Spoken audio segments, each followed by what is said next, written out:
Olá, queridos amigos, boa tarde. Estou vendo que já temos convidados aqui, nossas companheiras de sempre, Vera Chagas, Lina Calil, tudo bem com vocês? É um prazer muito grande nós estarmos aqui mais uma vez para o nosso estudo. E hoje nós vamos falar, vamos dar continuidade ao nosso estudo sobre Divaldo Franco e abordando a questão de Joana de Ângelis, né?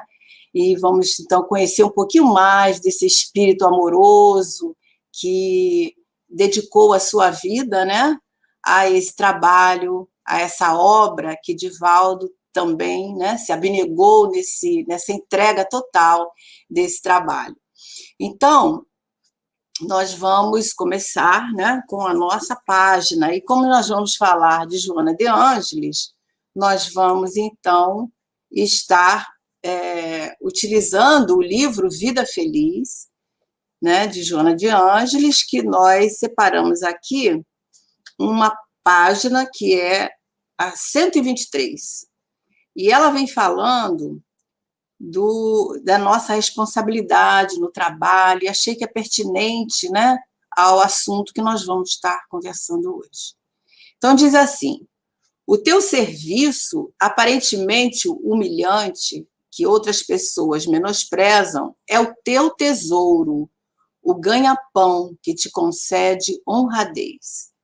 Realiza-o consciente da tua importância, desincumbindo-te dele com nobreza.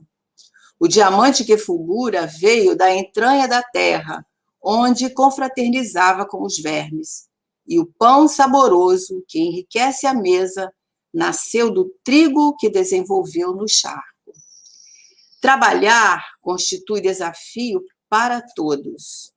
Enquanto o homem produz, a marcha do progresso não se interrompe. Dignifica as tuas atividades, sendo-lhes fiel servidor. É o que nós vamos hoje estar percebendo, né? Esse fiel servidor que foi o nosso Divaldo Franco. Então, vamos, queridos amigos, fazer a nossa prece para pacificar os nossos corações, para nos aproximarmos de Jesus, esse meigo amigo de todas as horas, para que ele possa nos envolver no seu amor e que possamos ter, assim, um bom programa e boas reflexões na nossa tarde. Querido amigo Jesus, nesse momento, Senhor, rogamos as tuas bênçãos para que possamos estar aqui com os nossos corações felizes por termos essa oportunidade de estarmos refletindo um pouco mais na grande tarefa, na grande missão deste teu servo, esse companheiro que dedicou toda a sua vida ao trabalho da mediunidade, dignificando-a e deixando exemplos maravilhosos para todos nós. Fica conosco, Jesus, envolvendo a cada companheiro aqui presente, a cada lar, e que nós possamos estar usufruindo dessa paz que vem do teu coração. Obrigada, Jesus, fica conosco e que assim possa ser. Graças a Deus. Bem, nós esquecemos de compartilhar aqui Espera aí, que eu vou colocar o nosso arquivo para que todos nós visualizemos aqui a nossa apostila.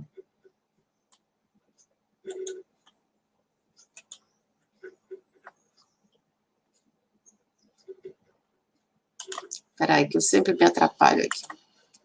Calma, nessa hora. Nós vamos lá, então. Agora sim. Então, só que eu botei no último, né? Porque nós entramos em cima da hora e eu fiquei, assim, um pouquinho nervosa e a gente esqueceu de abrir o arquivo antes, né? Isso acontece nas melhores famílias. Então, a gente vai aqui, voltar, é aqui. Então, hoje nós vamos falar da nossa querida benfeitora Joana de Ângeles, né? E que nós vamos, assim, eu coloquei algumas obras aqui que a gente separou para estar auxiliando nossos comentários, e nós vamos... Mas eu quero ver quem está aqui conosco. Eu falei da Vera Chagas, né? Da Lina, que eu vi que estava lá na Força do Espiritismo, a gente estava assistindo, né? E boa tarde, Tatiana Gomes também, Vera Chagas já falei, Lúcio Flávio querido, que está aí nos bastidores, Mauro Batista, Angelina Serpa, a Mirte Flora, quem mais? E é só. Conceição Batista também estava lá na Força do Espiritismo, assistindo aquela entrevista maravilhosa, né, com a Adriana. Enfim, amor, vamos então nós darmos início aqui à nossa apostila de hoje. Sejam todos bem-vindos e que possamos ter, então, boas reflexões, e contamos aí com o comentário de vocês, a participação, que nós estamos no programa interativo, né? Então, como a gente falou, nós vamos falar de Joana de Ângeles. E logo no primeiro slide, o autor da apostila, né, vem se referindo a essas mensagens que esse espírito, né, que a gente quem não conhece vai saber agora, né? Quem foi esse espírito, desde quando ele acompanha a trajetória do Divaldo Pereira Franco, enfim.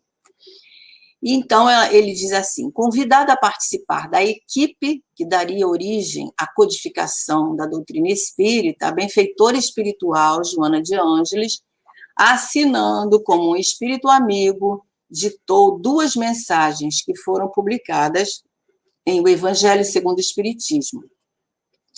A primeira mensagem pode ser encontrada no capítulo 9, item 7, com o título A Paciência. E já a segunda mensagem, cujo título é Dar-se-á aquele que tem, está contida no capítulo 17, item 15. Vocês já devem conhecer essas 2 mensagens, né? Muito conhecida, que a paciência, pelo menos, é mais conhecida, né? Todos nós já tivemos contato quando ela vem falando da dor, né? Vem falando da necessidade de nós utilizarmos a paciência como caridade. Então, essas 2 mensagens, né, desse espírito amigo. E nós pegamos aqui o livro Joana e Jesus, que é do César Braga Said, e ele é um estudioso aqui do Rio de Janeiro, um professor, né, muito dedicado ao trabalho da educação e tudo mais. Ele é psicólogo. Então, ele escreveu esse livro, que foi editado pela Federação Espírita do Paraná. E ele faz uma abordagem assim, muito completa, né, da vida de Joana de Ângeles. É imperdível esse livro. Então, lá no finalzinho, ele vem falando desse espírito, né, das mensagens de um espírito amigo. Aí ele fala da paciência, e ele fala do dar-se-á aquele que tem, e ele se reporta a esse espírito amigo como sendo aquele amigo, né? Por que ele se chamou assim, ele se mostrou assim? Aquele amigo que todos nós precisamos. Aliás, o Divaldo tem um momento que ele pergunta, né, sobre essa questão do nome do benfeitor dele, né? E a Joana de Ângeles diz, né, que eu assinei as mensagens como espírito amigo. Aí ele diz, mas espírito amigo, né, eu quero um nome. E ela sempre colocava assim, o espírito amigo, até que quando ela conta para ele quem ela era, né? Dizendo o nome de Joana, e ele acha que Joana é um nome muito simples, e aí ele diz, então me chama de Joana de Ângeles. E nessa mesma oportunidade, ela conta para ele, né, sobre essas duas mensagens que ela participa, né, da codificação. E o César Braga Said coloca logo nesse capítulo 54, que nós colocamos ali, Joana e a codificação do Espiritismo. E um trecho da fala do próprio Divaldo, ele dizendo o seguinte, ela, Joana, né, contou-me que ao desencarnar, em 1822, chegando ao mundo espiritual, foi convidada a integrar a falange dos espíritos que trariam à Terra o Consolador prometido por Jesus. Isso em face da sua história passada. Então, ele diz que, em face da dedicação dela, né, qual ocorreu com mais de 1 milhar de espíritos, né, que participaram desse trabalho da codificação. Então, o Divaldo diz, não temos ideia precisa da grandeza dessa organização presidida por Jesus. Então, quem disse isso foi o próprio Divaldo, né, aqui nesse capítulo 54, e aí ele narra, essas palavras foram tiradas de um livro que foi organizado por Ivone de Araújo Luz, que escreveu o livro Viagens e Entrevistas do Divaldo. Então, o César Said tirou desse livro, né, esse trecho onde o próprio Divaldo vem falando da importância desse espírito. Então, a gente vê que é um espírito milenar, um espírito que está preocupado, né, com a humanidade, que está no trabalho de Jesus. E aí, ele conta o seguinte ainda, né? Divaldo narrou nesse livro, né, que a lembrança mais recuada sobre Joana de Ângeles, nessa reencarnação, ocorreu em 1931, quando ele apenas tinha 4 anos de idade. Lá naquele filme que eu me reportei na última vez que nós fizemos o estudo, e na semana passada até o próprio André falou sobre esse filme, né? Não sei se vocês viram, se vocês tiveram a curiosidade de ver. Ele aparece bem pequenininho, quando ele tinha medo, ele corria para a cama da mãe, né, e aparecia Joana de Ângeles ali, fazendo sinal de silêncio para ele, acalmando. Então, o Divaldo diz, né, que ela aparecia para ele com essa idade. E ele diz que sofria de asma. Então, certa noite, ele vê a Joana de Ângeles entrar no quarto dele, e ele associa a imagem a uma fada boa, né? Com muito carinho. E ela diz para ele, tem confiança em Deus, não desesperes, isso vai passar, a asma, né? Vamos agora dormir. E após essa primeira evidência, sempre nas crises de asma, ela aparecia. E aí, por volta dos 4 anos, ele diz que por 4 anos ele sofreu de asma, né? Ele tinha 4, foi até os 8 anos sofrendo de asma. Quando ele fez 8 anos, veio uma crise insuportável. Joana aparece para ele e diz para ele que a prova dele tinha terminado, que aquela crise seria a última, né? Então, sentia a sensação de um ar refrigerado, balsâmico e perfumado. Adormeci e tive a sensação de um sonho. Eu estava tomado pela mão e alguém me dizia que iríamos fazer uma viagem. E quando voltássemos, eu estaria bom. Perdi a consciência. Quando voltei a mim, estava livre da asma, para sempre. Mesmo assim, Joana continuou a aparecer com frequência. Mas somente em 1956 disse que passaria a assinar as mensagens que ela já psicografava, né? Então, a gente vê aí a presença desse espírito constante. A Lina disse que gosta muito do César Said, né? Eu também aprecio muito, Lina. Ele é um educador, né? Uma pessoa de grande, que a gente deve ter muito respeito. Enfim, nenhum mais comentários aqui, vamos continuar aqui. Então, ela continua aparecendo para ele, né? E vamos ao próximo. Então, certo dia, ela explica com mais detalhes, né, a Divaldo, dessa parceria dele com ela e os benefícios, né, que tem trazido à humanidade. A benfeitora sintetizou a Divaldo como a missão dele seria desenvolvida. E tem um trecho aqui no livro Mestre de Amor, onde ele fala, ele conta, né, através da Celeste Mota, que fez a compilação das falas dele, né? Então, ele diz que antes ela não poderia falar, porque ele não tinha suficiente bagagem doutrinária para suportar todo aquele peso, porque é uma missão que tem um peso, não no sentido de fardo, mas um peso de responsabilidade, né? Então, ele não teria essa condição. Então, agora ela fala para ele. Então, ela sintetiza, né, como seria essa missão.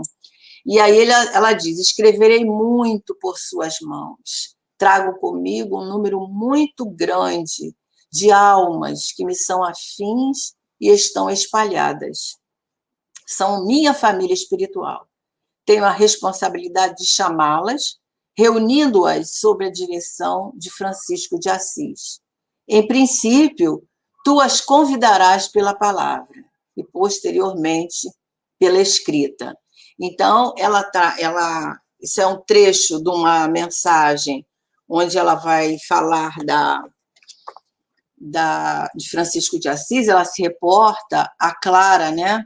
Então, é o seguinte, nessa ocasião, eles estão na Itália, e tem um momento que ela sugere ao Divaldo para que fosse visitar o lugar, né, onde estava o corpo de Clara. E aí ela chega lá nesse local e o Divaldo estava psicografando uma mensagem chamada Êmulo de Jesus, que é sobre o Francisco de Assis. Isso é para a gente ver a afinidade desse espírito com Francisco de Assis. E essa mensagem se encontra no livro A Serviço do Espiritismo, na página 222.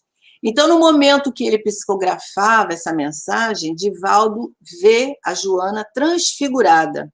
E ele diz que havia uma beleza lirial ali no rosto dela, né?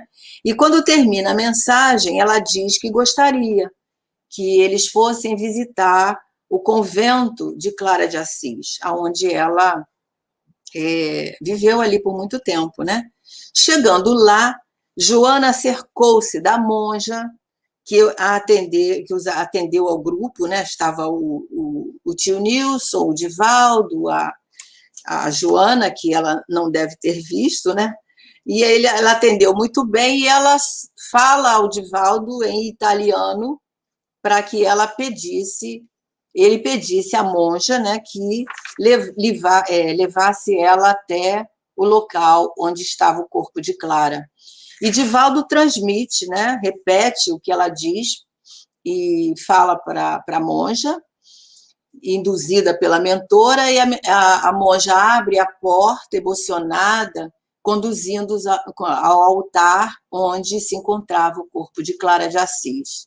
Então, a Joana, profundamente comovida, ela diz assim para o Divaldo: há em minha alma um amor de ternura infinita por aquele que é o irmão da natureza.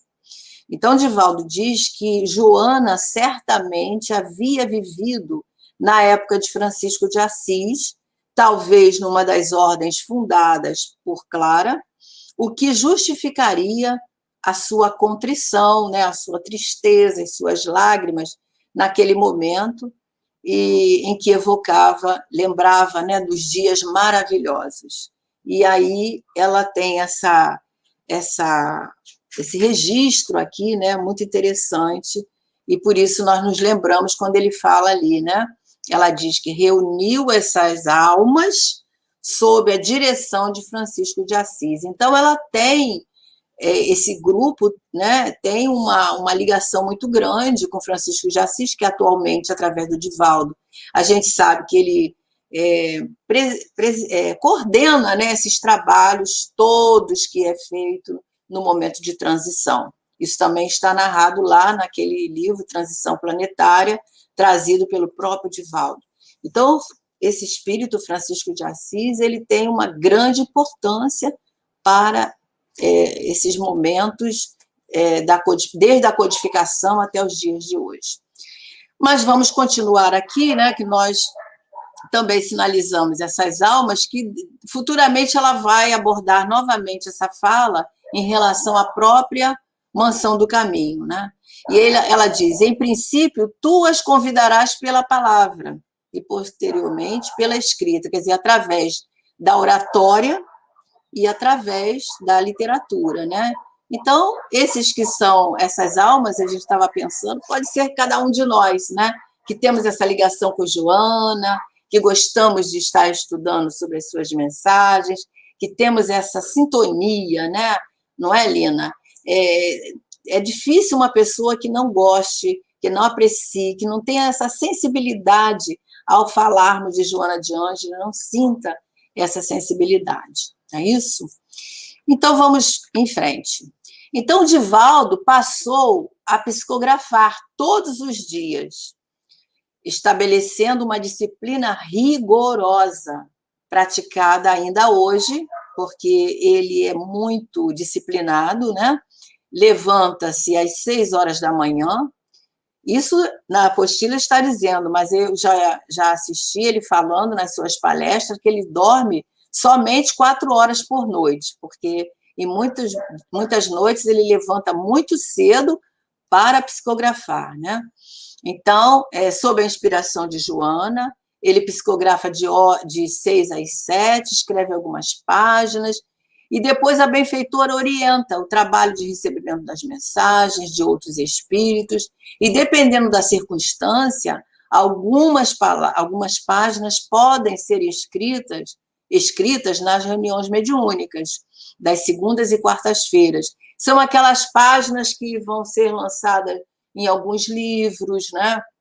Páginas de Amélia Rodrigues, da própria Joana, páginas que não estão no livro, mas que nos livros que nós conhecemos, mas muitas delas já estão registradas com títulos, né, de livros. Então, é relativamente comum Divaldo prosseguir trabalhando madrugada adentro, quando é necessário psicografar um romance, uma obra de maior complexidade. E aí nós chamamos a atenção, né, a questão da abnegação e a entrega total nesse trabalho. A gente vai estar observando, percebendo nessas narrativas, né, não só dessa apostila, mas todas as publicações que vêm contando sobre a mediunidade de Divaldo, nós vamos ver uma dedicação, uma abnegação total desse companheiro, né? E aí nós colocamos até ali Missionários da Luz, que a gente está estudando também, e a gente pode retirar um trecho, né, que achamos muito pertinente para estar chamando a atenção dessa questão da mediunidade do médium, porque o médium, ele não é só médium quando ele está ali, é o tempo todo, integral, mas para que ele tenha, como no caso do Divaldo, que é uma missão de, né, robusta, uma missão que veio preparada já há muito tempo, né? Porque a gente vai ver aí há quanto tempo que esse projeto da Mansão do Caminho está atuando, né, na espiritualidade, até que ele vai ser trazido, né, para as questões físicas. Mas aí, antes disso, a gente vai falar dessa questão que está lá no Missionários da Luz, que um momento onde o Alexandre, que é o instrutor da obra, né, ele chama a atenção do André Luiz, que está estudando lá junto dele sobre a questão da mediunidade, estão observando o médium num trabalho de psicografia, E ele começa a chamar a atenção sobre a questão do aprimoramento moral do médium, né? Então, ele fala que o médium precisa renunciar a si mesmo com muita abnegação, humildade, que são os primeiros fatores na obtenção do acesso à permuta com as regiões mais elevadas. Então, aí a gente fica pensando, para o Divaldo ter todo esse apoio desse espírito dessa evolução, é preciso, né, uma bagagem, primeiramente, muito robusta e uma dedicação total ao trabalho, né? Então, Alexandre fala, necessita calar para que os outros falem, dar de si próprio para que os outros recebam. Em suma, deve servir de ponte na qual se encontram interesses diferentes. Então, a gente vê aí a responsabilidade de um médium no trabalho, né, em todo tipo de trabalho mediúnico, mas especialmente um médium como o Divaldo Pereira Franco, né? Então, achei importante sinalizar essa questão.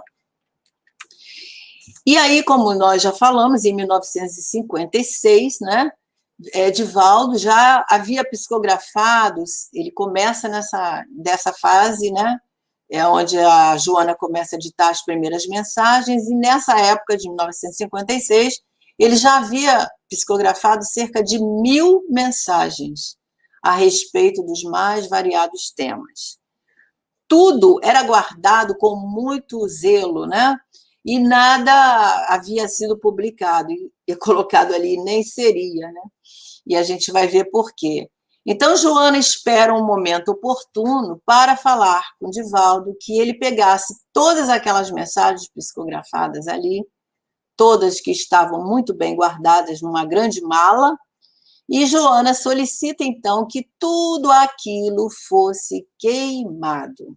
Olha só. Ele ficou muito surpreso, né? Porque ele já havia tido sugestões, né? Até mesmo para publicar essas mensagens. A gente vê que nós, quando estamos entregues, estamos num trabalho de abnegação, quem dirige a nossa vida não somos nós, né? Então, ele estava até, né, quando ele escutava essas sugestões, ele até pensava na situação, mas Joana tinha outro projeto para ele, né?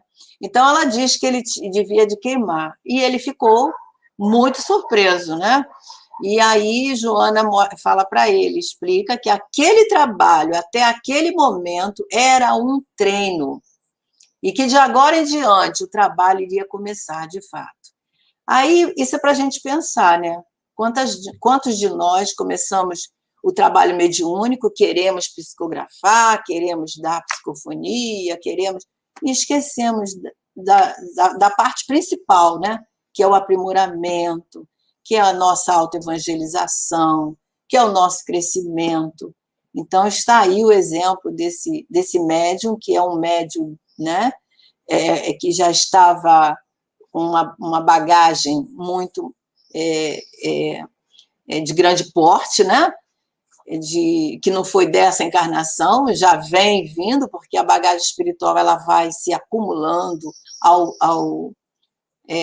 com as nossas existências, né, e o Divaldo certamente teve um caminhar diferente, e aí nós vemos o trabalho ia começar agora. Então, ele queima essas mensagens. No filme que nós comentamos, aparece ele, né, selecionando, pegando as mensagens nesse tal baú para queimá-las todas.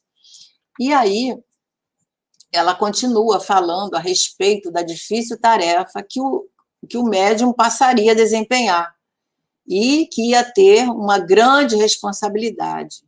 E ela foi muito clara quando ela diz, né, se tu tiveres coragem para levá-lo adiante, quer dizer, o trabalho, conta comigo, mas não espere flores. A flor será a mensagem, mas a tua será a parte do sofrimento. Se tiveres disposto a dar testemunho do silêncio, a receber a crítica mordaz e sarcástica, e a ter ferido a alma com os espinhos da perversidade alheia, a ver as mensagens serem levadas à praça pública do ridículo, de forma que te sangre o coração, e até serem jogadas no lixo, e se tu aceitares isto como fenômeno natural, sem te defenderes, nem as procurar defender, ou a nós, os espíritos, porque nosso defensor é Jesus, tudo bem. Então ela diz para ele, né, se ele estiver disposto a tudo isso, tudo bem, né? Estiver disposto a não se defender, a não se justificar, e nós sabemos que o Divaldo passou muitas crises, né, de pessoas que criticavam, pessoas, inimigos mesmo, que ninguém está livre dos inimigos do passado, a gente sabe disso, né? Nós estamos encarnados aí, de vez em quando a gente encontra com aqueles que não gostam de nós, com aqueles que têm uma determinada antipatia de nós, isso aí é fato, né? Até a Joana de Ângeles, nesse livro Vida Feliz, ela diz lá, numa das mensagens, né, que nós devemos aceitar a opinião das pessoas porque vamos nos deparar com aqueles que não gostam de nós, né? E não acontece, nós mesmos, às vezes, não nos simpatizamos com alguém e estamos sujeitos a alguém não simpatizar conosco. Então, isso é um escolho que ele ia vivenciar, né? Então, ele teve muitos momentos difíceis. E nós vamos aqui com uma outra colocação da Sueli Caldas Schubert, quando ele fala aqui, né, sobre essa questão ela até comenta nesse livro Semeador das Estrelas, né, ela comenta essa questão, ela diz assim, né, que a mentora é muito firme ao definir o futuro, né, do médium. Afirma, se tu tiveres coragem para levar adiante, conta comigo. Esta é a sua proposta inicial, quer dizer, da mentora, né, da benfeitora. Você está disposto? Então, conte comigo.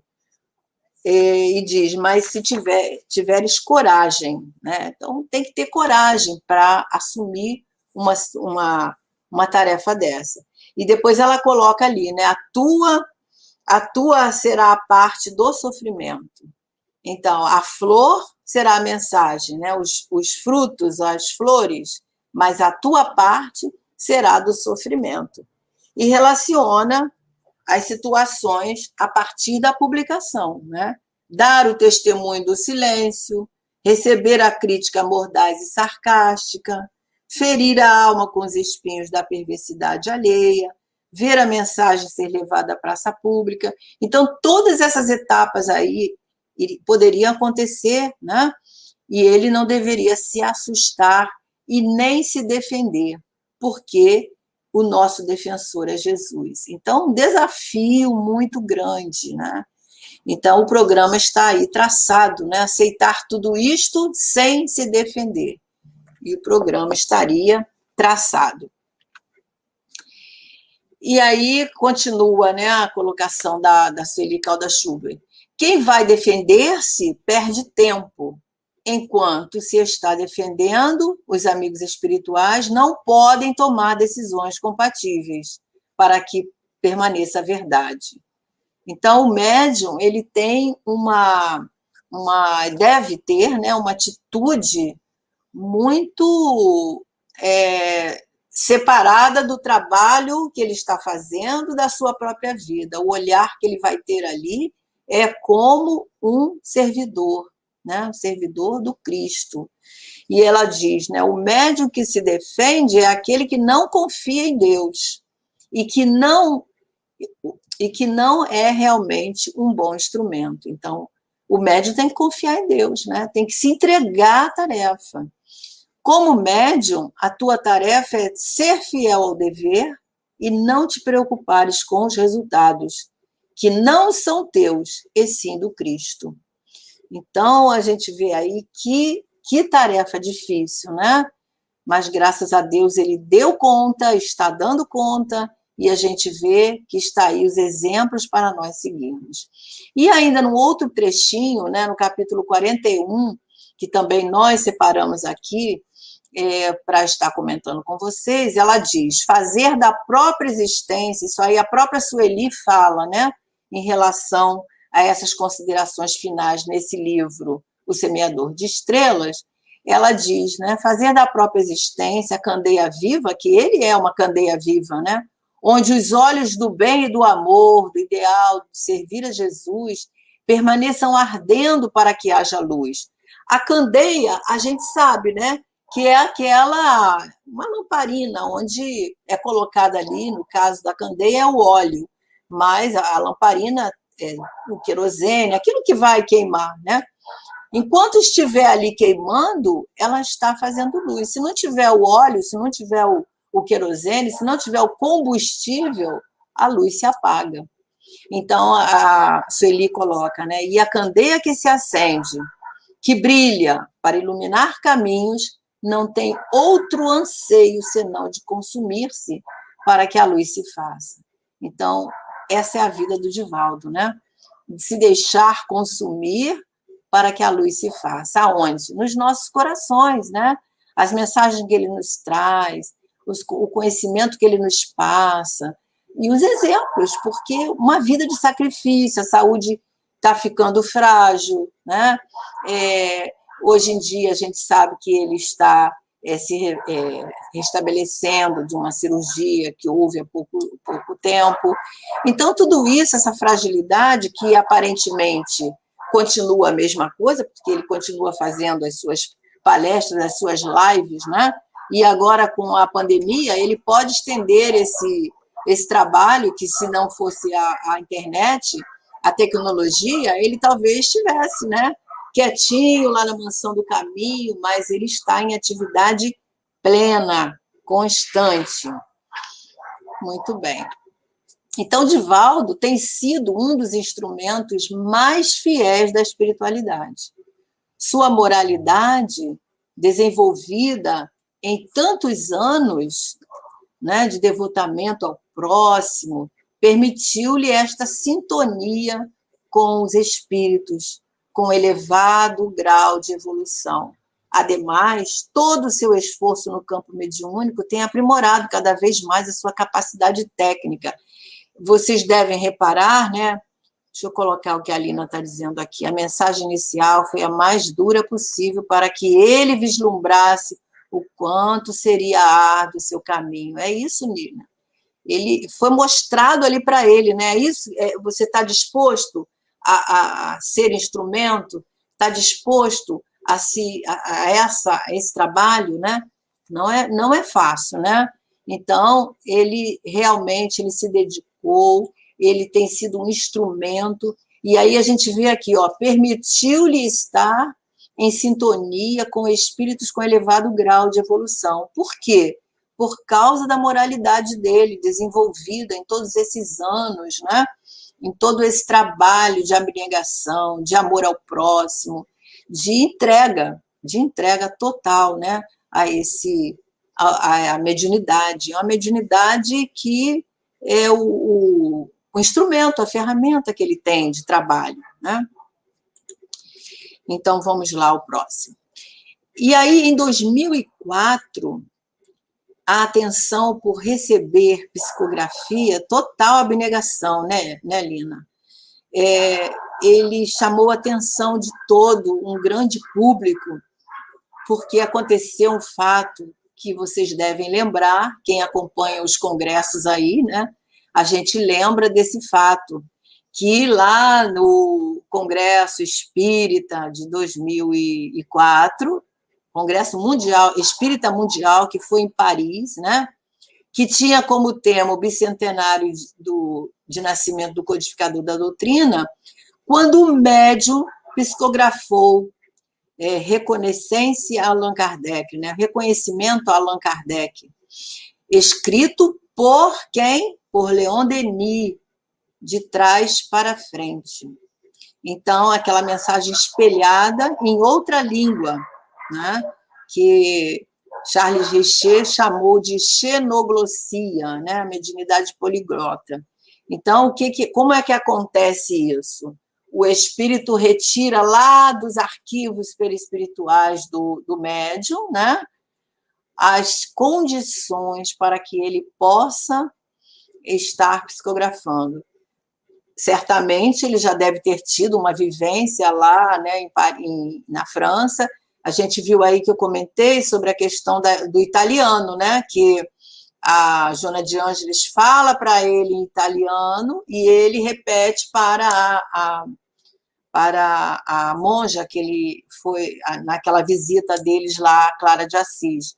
Então a gente vê aí o material, né, da memória espiritual desse companheiro, né? Então ele psicografa essa mensagem foi bem divulgada e é uma faculdade aonde o médium se expressa oral ou graficamente por meio de um idioma que não conhece na atual encarnação. Hoje ele não conhece, mas ele já deve ter, né, transitado por esses caminhos aí. De arrepiar, né, Lina? Muito linda essa vida do Divaldo, nossa, de emocionar. E aí nós vamos agora falar um pouquinho da Mansão do Caminho, que também é fantástica. Então, em reunião mediúnica na presença de Abel Mendonça, Raquel Ribeiro, Nilson de Souza Pereira e alguns outros amigos, Divaldo teve conhecimento de mais uma etapa da sua missão. Ao entrar em transe, algumas entidades se comunicaram informando que estava previsto, no horizonte próximo, o início de uma obra educacional, cuja atividade inicial seria o recolhimento de crianças e a posterior adoção como filhos, né? Isso tudo estava no planejamento reencarnatório. E essas crianças residiriam em verdadeiros lares pertencentes a uma comunidade específica. Então, nós colocamos aqui, isso é um mandato mediúnico. A gente vê falar em mandato mediúnico. Sabe o que é mandato? Vamos lembrar? Aquilo que se está encarregado, uma incumbência, uma missão. Então, a Sueli Caldas Schubert até fala, né, que é diferente a questão de uma simples mediunidade para um mandato, né? Então, ele fala aqui, ó, ela fala, o mandato, ou seja, a missão providencial dos médiuns, tal como Kardec classifica no vocabulário espírita, no capítulo 32 do Livro dos Médiuns, transcende ao simples exercício e prática da mediunidade. É o mandato mediúnico que nos fala lá André Luiz, né, nos domínios da mediunidade. É a mediunidade gloriosa que o próprio Leon Denis vai nos falar. Então, essa é a mediunidade do nosso Divaldo Pereira Franco. Por isso que arrepia, né, Lina? Aí a Lina coloca aqui, mediunidade abençoada em favor das criaturas de ambos os planos, com certeza. E a gente fica emocionado como é esse planejamento da Mansão do Caminho. Vamos ver o próximo aqui para ver se a gente consegue trazer para vocês. Ao ter ciência das mensagens, Divaldo não escondeu a estranheza de trabalhar com as crianças. Ele estranhou porque, apesar dele ser professor, ele nunca tinha trabalhado com crianças, ele dava aula para adultos, né? Apesar de sempre ter tido propensão ao ensino, não imaginava que teria que coordenar um projeto desta magnitude. Joana teve a ocasião de explicar a Divaldo as razões desse empreendimento, planejado no plano espiritual. Qual era o objetivo? O propósito era estabelecer um modelo educacional em que a teoria e prática estivessem em equilíbrio. E ela fala para ele, lá nesse livro registrado aqui na Veneranda, né, e a própria Sueli também registra, que a Mansão do Caminho seria tipo um laboratório, onde ele estaria ali fazendo a prática do que ele falava, do que ele fala nas mensagens, nas palestras dele, né? Então, tudo seria organizado para que ele tivesse ali no exercício completo da sua tarefa, né? Então, ela usa essas expressões, né, para demonstrar nos atos do médium aquilo que ele apresentava nas palestras. Que responsabilidade, né? Deve ser de todos nós, falar e fazer.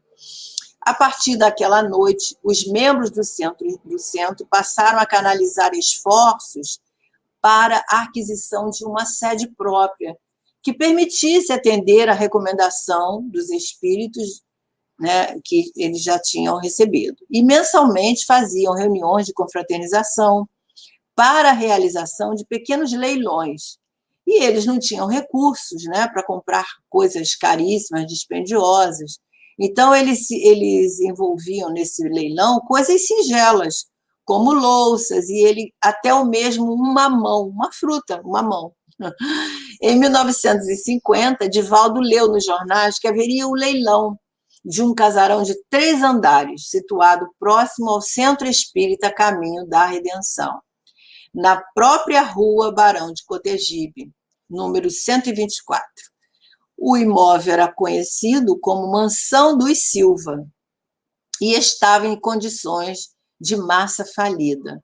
Então, ele fica muito empolgado com esse surgimento desse imóvel, né? E trabalha para conquistar essa possibilidade. Divaldo se entusiasma, né? Entusiasmou-se com a possibilidade de aquisição do imóvel. Faltava-lhe, porém, o elementar, dinheiro. Divaldo não escondia a tristeza. Todos os esforços pareciam nulos e as dificuldades financeiras pareciam insuperáveis. A espiritualidade, contudo, não tardou para orientá-lo no melhor caminho a seguir. O espírito José Nunes de Mato, até então desconhecido, pediu que Divaldo ligasse para seu filho, o engenheiro José Nunes de Matos Filho. Olha que interessante, o próprio espírito sugeriu que ele ligasse, né, para esse engenheiro, que era o seu filho. Então, o espírito forneceu as informações necessárias e Divaldo estabeleceu. Boa tarde, Elis Patrícia, seja bem-vinda. Estabeleceu contato. Matos Filho, o engenheiro, ao saber do contato de seu pai desencarnado com Divaldo, ficou bastante intrigado, porque ele não era espírita, certamente, né? Mas em nenhum momento desconfiou de Divaldo, tamanha riqueza de detalhes. Então, não tinha como duvidar que era um recado do seu pai. E aí, Ana Cláudia Lande diz o seguinte: contrariando todas as expectativas, conseguiram arrematar o imóvel por 530 mil cruzeiros, que era a moeda da época. Mas não contaram com a intolerância da igreja, que não aceitava que o demônio, né, instalasse sua sede em frente à casa de Nossa Senhora dos Mares. Aquela mesma história do início da mediunidade de Divaldo, né, que era tido os espíritos como os demônios. E sem dinheiro para entrar na justiça, Divaldo recorreu ao advogado do IPASE, o senhor Newton Martins Oduer, que, mesmo sendo católico praticante, resolveu ajudá-lo por achar a reivindicação justa. O processo se arrastou por meses. O fechamento oficial do negócio só se deu na Páscoa de 1952. Então, eles conseguiram êxito na compra do imóvel.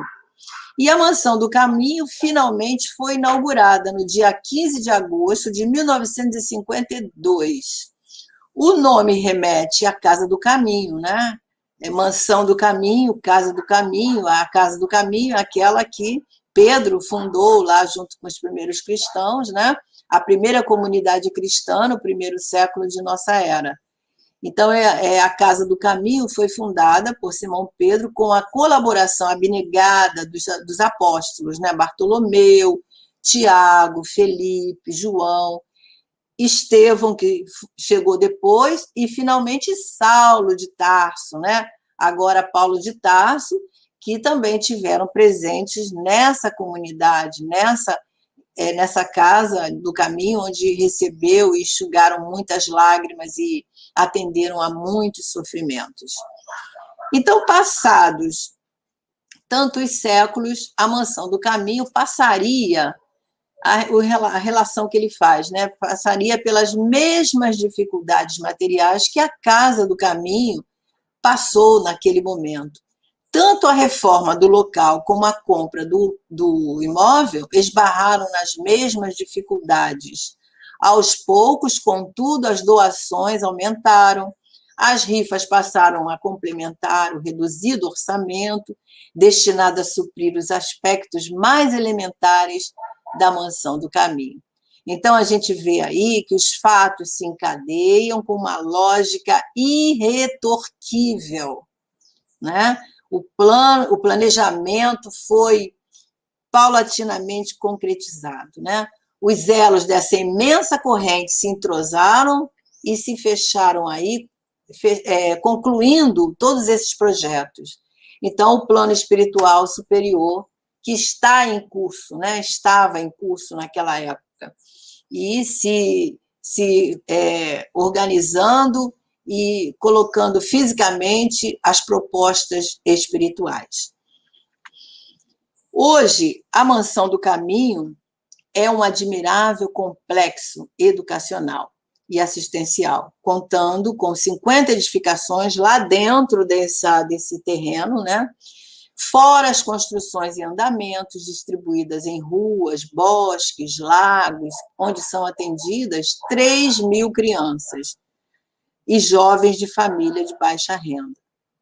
São desenvolvidas diversas atividades socioeducacionais, como enxovais, pré-natal, creches, escolas, panificação, informática, né, ensino básico e fundamental, tem aulas de bordado, tapeçaria, reciclagem de papel, o atendimento fraterno, funciona a Caravana Alta de Souza, né, e a Casa da Cordialidade e bibliotecas. E nós acrescentamos aqui o centro médico, né, e, aliás, o centro médico já estava citado, o laboratório de análise clínicas, e nós acrescentamos a gráfica e a editora Leal, que também funciona ali dentro da Mansão do Caminho, né? A gente já tinha falado um pouquinho sobre a mansão naquele dia que nós conversamos sobre a mediunidade de Divaldo, e está aí toda a sua organização, e agora em período, né, maior recesso, mas tudo isso dando emprego, atendendo famílias, estruturando famílias, dando educação, promovendo, né? Veja quanta coisa boa, né, que foi trazido com essa obra, né, que Divaldo coordena. E para movimentar toda essa engrenagem, a diretoria conta com mais de 200 funcionários, além de 400 colaboradores voluntários, permanentes. Divaldo já afirmou que a Mansão do Caminho, isso que é interessante, foi criada há mais de 100 anos antes da sua materialização no plano físico. A gente sabe que tudo que vai se instalar, o centro espírita, os projetos, né, que vem em ajuda à humanidade, que eles são planejados no mundo espiritual, já existe, né, antes. Então, veja só, mais de 100 anos, né, ela já existia no plano espiritual. Apesar da idade avançada, permanece, né, o Divaldo permanece supervisionando este monumental projeto como um operário obstinado, quer dizer, dedicado, incansável ao serviço da espiritualidade superior. E, embora semeando o evangelho no Brasil e no mundo, o ritmo de palestras dele, né, diminuiu um pouco, é o que nós falávamos. Mas a gente sabe que, com a tecnologia, o canal da Mansão do Caminho não para, né? A gente vê as palestras do Divaldo em vários países acontecendo, mesmo com a pandemia. E a gente vê as pessoas como gostam do Divaldo, como têm um carinho muito grande com ele, né? E a Lina coloca aqui para a gente, né? Um espetáculo de auxílio à sociedade, acolhimento e educação. Certamente, né? Ele veio favorecer toda aquela comunidade ali. Interessante que ela é estruturada numa comunidade carente, né?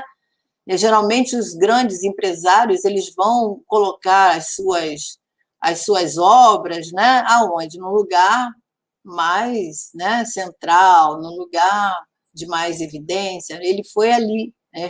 Estava determinado que seria ali, naquele local de criminalidade, de, de todos os vícios, né, morais. Para quê? Para a moralização das pessoas. E a gente fica imaginando a psicosfera, né, daquele ambiente ali, antes e depois, e vendo que deve ser uma coisa maravilhosa, né? Então, eu acho, deixa eu ver, acho que ainda tem. Então, Divaldo tem dado especial atenção ao movimento Você e a Paz, né, que é aquele movimento que acontece todos os anos, né? Esse ano, inclusive, foi pela internet, nós assistimos, não sei se vocês tiveram oportunidade de ver. Ele não para, né? Um projeto onde une todas as religiões, os protestantes, os pastores, os padres, que têm condição ali de expor a sua fé, né? Convocando, porque Deus está em toda parte, né? O mesmo Deus que está lá no protestante ou lá no catolicismo é o mesmo Deus. Os objetivos, né? A proposta é a mesma, fazer o homem melhor. Então, ele se dedica a esse movimento com muito carinho, há longos anos, e promovendo ali, olha, no esforço conjugado para reduzir a violência e a desigualdade social por meio de uma reflexão profunda quanto à necessidade de renovação dos sentimentos e mudança de comportamento. Então, esse projeto ele tem essa visão, né, de dar oportunidade, de que, através das reflexões, as pessoas, a comunidade vai renovando os sentimentos, vai mudando o seu comportamento. E é a lei de progresso, né? Está dentro da lei de progresso, porque é assim que acontece o progresso.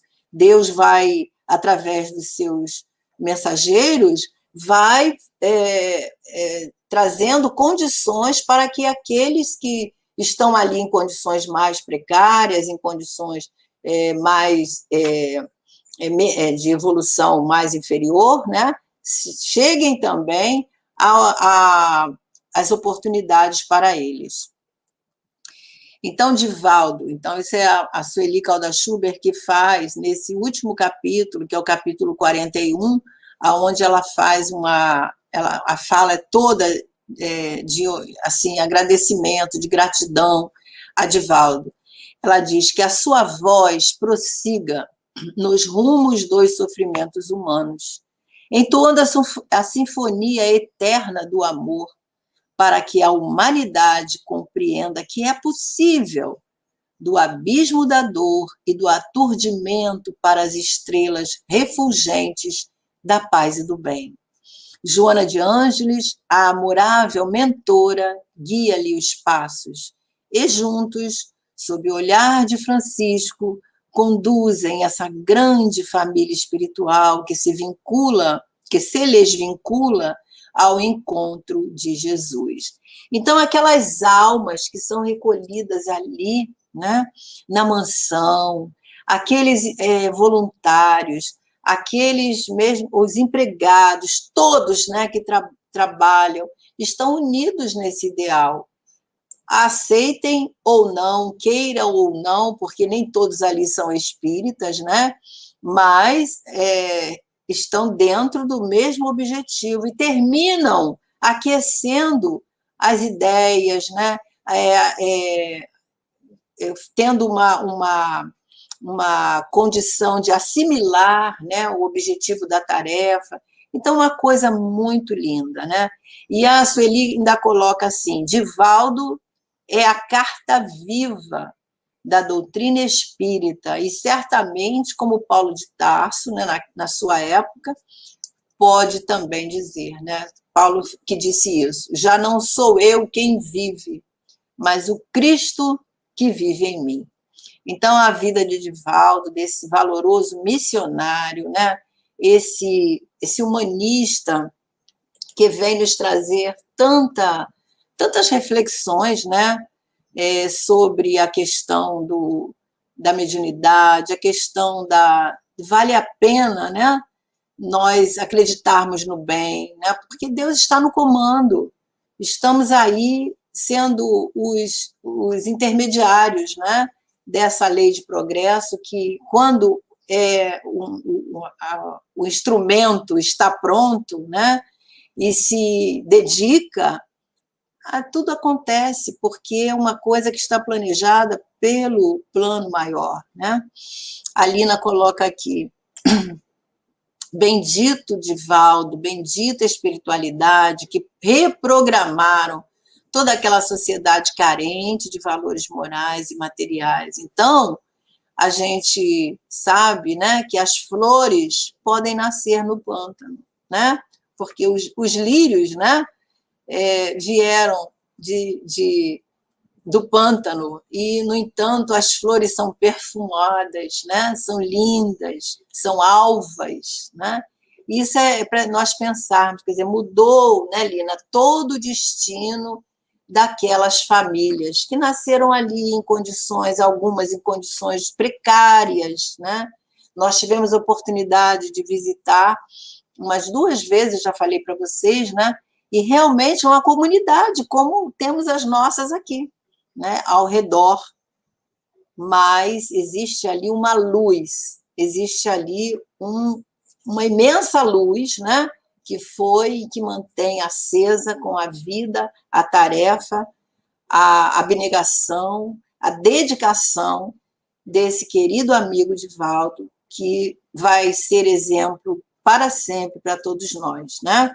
Então é isso, queridos companheiros, haver luz, isso mesmo. Nós queremos agradecer, como sempre, né, o acompanhamento de vocês, aqui os comentários, né, que estão sempre atentos a nos dar esse apoio aqui, né, nas nossas conversas, e a gente fica, eu fiquei emocionada, Lina, quando preparando esse estudo, sabe? Nossa, muito, muito mesmo, sabe? E dá vontade, eu separei tanta coisa aqui para falar, mas eu falei, não vamos adentrar, porque senão a gente não termina o que é para terminar, né? Porque depois eu convido vocês, olha, eu vou deixar aqui a bibliografia, caso interesse. Nós vimos aqui, olha, o Semeador de Estrelas, né, que a própria apostila nos diz. Nós fomos a Veneranda Joana de Ângeles, que é toda a biografia dele, né, feito pela Celeste Santos, que ele morou com essa senhora durante alguns anos, sabe? Ela foi assim um esteio para ele, né? O Divaldo teve uma vida muito difícil, a gente viu naquele outro programa, né? E esse livro, Joana e Jesus, do Said, né? E é isso que nós nos pautamos aqui. E nós deixamos essas obras para vocês depois verem, né, as vidas da Joana, que nós nem nos reportamos, né, como Joana de Cusa, como Juana de la Cruz, né, que é Joana de Asbage, né, depois Soro Juana Inês de la Cruz, né, e Soro Joana Angélica de Jesus.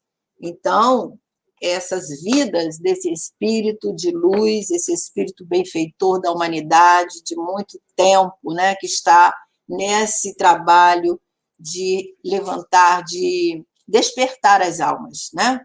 Então, nós agradecemos a vocês, deixa eu ver aqui se... Obrigada a você, Lúcio Flávio, que está aí de anjo da guarda. Obrigada, Patrícia. Angelina Serpa, Obrigada pelo apoio de vocês. Que mais? Semana que vem vamos iniciar o módulo 7, Tempos de Renovação. Isso aí, Lúcio Flávio. E que possamos estar todos aqui. Gratidão a você, cada um de vocês, Conceição, que está aqui para nos dar esse respaldo. Gratidão, Lina, por estar aqui nos incentivando com as suas falas, os seus comentários, e todos vocês. Então, muito obrigada, Jerusa Braga, e todos que estiveram conosco, e todos que vão ver depois, que possamos olhar para a vida desse missionário, né? E agradecer a Deus, porque ele, através dele, nós podemos conhecer tantas coisas, né? E vamos orar pelo Divaldo, porque ele precisa de restabelecer sua saúde, precisa de estar forte, né? Para ainda o tempo que ele precisa, e que vai ser muito bom estar entre nós, né? A Lina fala que tem que ser mais 2 estudos para continuar esta parte de Joana. Pois é, dava para fazer em 2 vezes, né?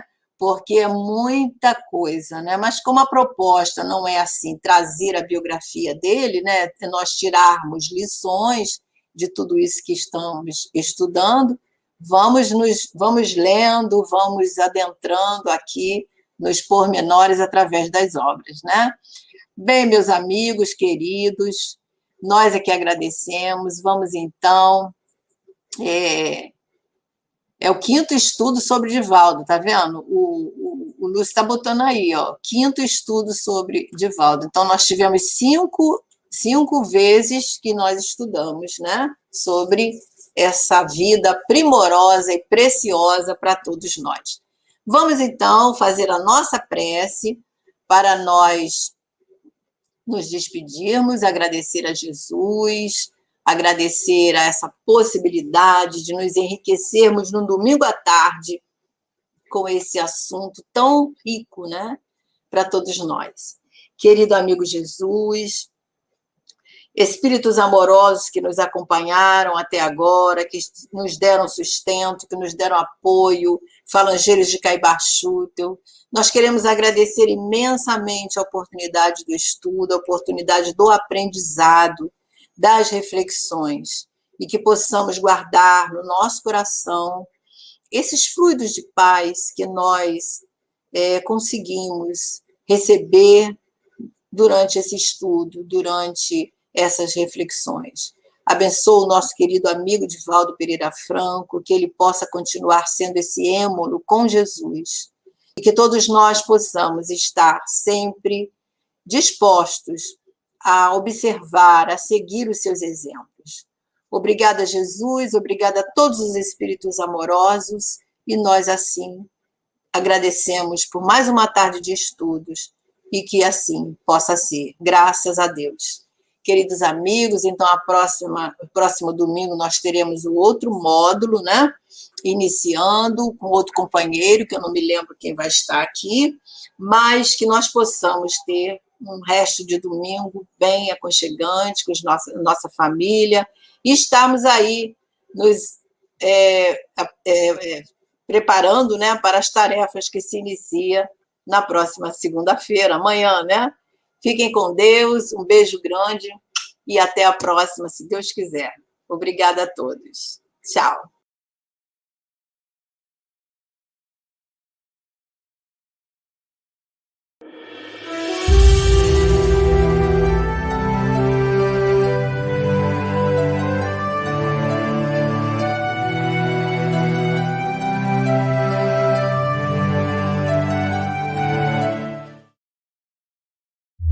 A esperança move a vida. Vive no verbo esperançar e significa oportunidade. Esperançar é agir, buscar, possibilitar. É saber que hoje pode ser diferente amanhã. Cada um de nós pode levar esperança a quem precisa, a uma pessoa conhecida ou desconhecida. E podemos fazer a diferença e inspirar um propósito a uma vida. Vamos juntos esperançar?